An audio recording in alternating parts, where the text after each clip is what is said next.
thumbnail title नानै मिथिखादों दिनै जों सोरनि सोमोन्दै रायलायगोन so guys जों दिनै रायलायगोन जे सासे मानसि बेफोरबायदिबो गोलैनो हागौ आसुरित सानबाय आरो ना आं जेनेबा ना बे जुनथु thumbnail दं बिथांनि नामानो जाबाय रुनिमि बर' मिथिगौ नोङो फलोवार्स बारायनो थाखायनो थाखा फैसा खामायनो थाखायनो ओरैबायदि गाहायाव गोलैसोबायलै बे मानसिया आयौ आयौ आयौ मिथिगौ नोङो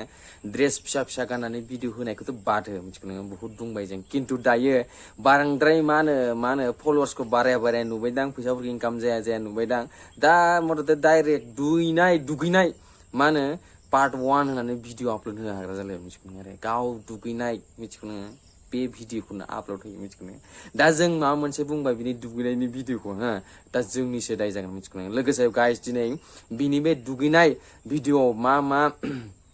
कमेन्ट फैदों जों बेखौबो फारि फरायगोन थ' गाइस बिना टाइम वेस्ट खालामालासिनो भिडिअखौ बानायनायखौ सुरु खालामदिनि गिबियावनो नोंथांमोना नैबे भिडिअखौ नायनानै बिनि दुगैनाय भिडिअखौ आं मोनसे खोथा सानदों आरो ना गोदोनिखौ लानानै आरो दानि जेनेरेसनखौ लानानै आरो ना जे गोदोनि दिनाव जे मानसिफोरा मा होनो हिनजाव मानसिनि दुगैनायखौ नायखुमाबानो मिथिगौ जे गामिनि मानसिफोरा मा खालामोमोन मिटिं दावटिं खालामनानै मानसिखौ सेंग्राखौ बा बोरायखौ बुयोमोन आरो ना जाय नायखुमग्राखौ दानि जुगा ओरैबायदि जाबाय नै सिख्लाफोरानो जेनेबा नायथों मिथिगौ नायथों होननानै डाइरेक्ट ओंगारखायो मिथिगौ नोङो ससियेल मिडियायाव मिथिगौ नोङो सारा रायजोआनो नुजोबनाय ओरैबायदि लाजिनायानो गैला सिख्लानाव मिथिगौ नोङो आसरित मिथिगौ नोङो दा सेंग्राफ्रा बिनि सोमोन्दै माबा मोनसे कमेन्ट खालामनानै बुंबाथाय सेंग्राफ्रासो दाय जागोन नोंलाय मानो बिदि बुंनो मोननांगौ होननानै ये बड़ी अच्छी बात कही आप आरे नों जे डाइरेक्ट मानसिफोरनो दुगैनानै खिथादों भिडिअखौ जाय खामानिखौ जों पार्सनेलि मावो बे खामानिखौ जुदि नों डाइरेक्ट दुगैनानै खिथादोंबा मानसियाथ'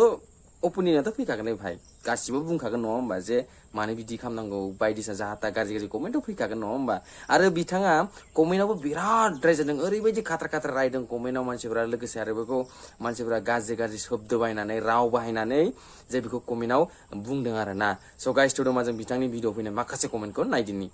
आइए देखते हैं बैठचंद मजा आएगा भिडिअ फैनाय फार्स्ट कमेन्ट जादों रबिनसन हाजवारि बिथाङा बुंदों माथो दुदुखौनो हुवाखै बेनो जाबाय साफा दुगैनाया खाराबनो